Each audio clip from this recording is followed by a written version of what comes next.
Hey guys, happy Wednesday, and we're gonna build on something we did last week, which will be narrow grip bench press, all right? Narrow grip doesn't mean like crazy narrow. It just means a little narrower than we normally do.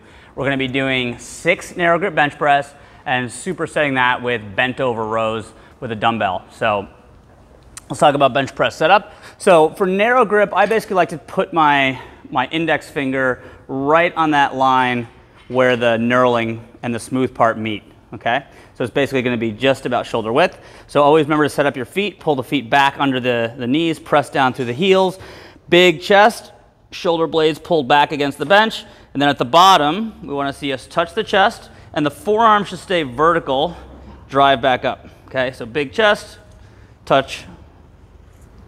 Okay, we'll be building up to a heavy set of 6. So building off last week if you came in. And then we're going to superset that with a bent over row on our dumbbell. All right, so we're going to set ourselves up on the bench, hand down, knee down, and pulling for 12 on each side. So that's a pretty strong movement actually. Again, if you're not sure, you can build and weight on that as well. So 4 rounds, we'll rest 90 seconds in between. That is our strength today, guys. Let's talk conditioning. All right, guys, so we are doing 3 movements: wall walks, dumbbell snatch, and rope climb. The wall walks are going to start high and go down in reps every round.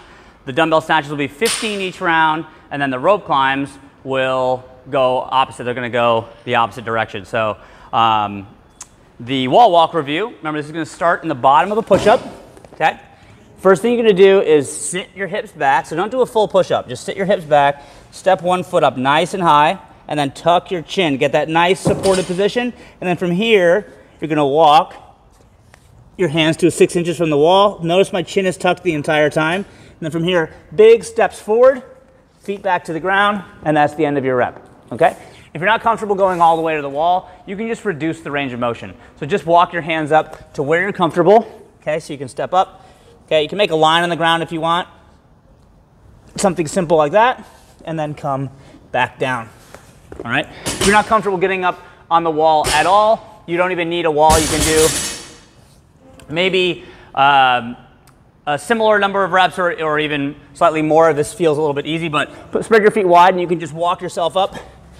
Hands touch same spot as your feet, and then walk back down is a good scale for those that are just building some upper body strength and getting comfortable upside down. Okay, so that's our wall walk.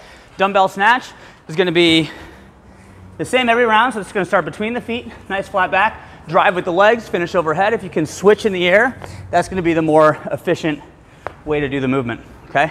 If you need to, you can switch on the ground. It's a little bit easier, but not as efficient, okay? From there, we go to rope climbs. So always chalk up your hands for the rope climbs. The most basic thing to do if you don't want to climb the rope is going to be just doing a rope lower, right? So always straddle the rope, start your hands nice and high, and lower yourself down to the floor, and then pull yourself back to the top, trying to keep your body nice and rigid.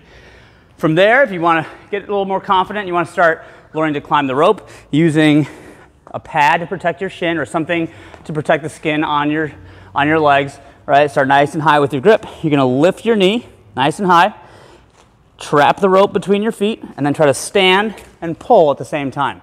Okay, again, when you're just learning, you might just do 1 or 2 of these pulls. Okay, you don't have to go all the way up when you're first starting. Okay, and then just when you come down, be careful. Watch for the rope on the ground. Don't land on the rope and twist an ankle. That's something to be careful of. So those are our 3 movements, guys. Have fun with that. Let's talk about our finisher. So our finisher is tough. Some gymnastics. We're going to do a 30-second hanging L-sit. So this is really hard for most people. So hanging L-sit looks like this. Legs are straight. Ideally feet above parallel. Okay. Most people will be hanging in a chair position, trying to keep the knees at about parallel or just above the hips. You can do single leg if you want, kind of alternating. All right, so 30 seconds is hard. Accumulate if you need, or do maybe a little bit less time, but focus on getting some good hanging and core work in there. All right, you're going to couple that with 8 ring dips, which is already hard, but we're going to bring in a tempo. So the vast majority of people should be using a band or performing these on the straight bar dips, okay? But when you use a band, set up with your foot in, okay? Start at the top, and we're going to do 4 seconds on the way down every rep. So I really want you to focus on the shoulders sitting forward, nice and slow. Bicep touches the ring, explode back to the top. You're gonna do that for 8 reps. So this is gonna take quite a bit of time. It's gonna be after the workout, so you're gonna be tired. So again, use some band, focus on good quality here. 3 rounds through, guys. That's it for today. See you tomorrow.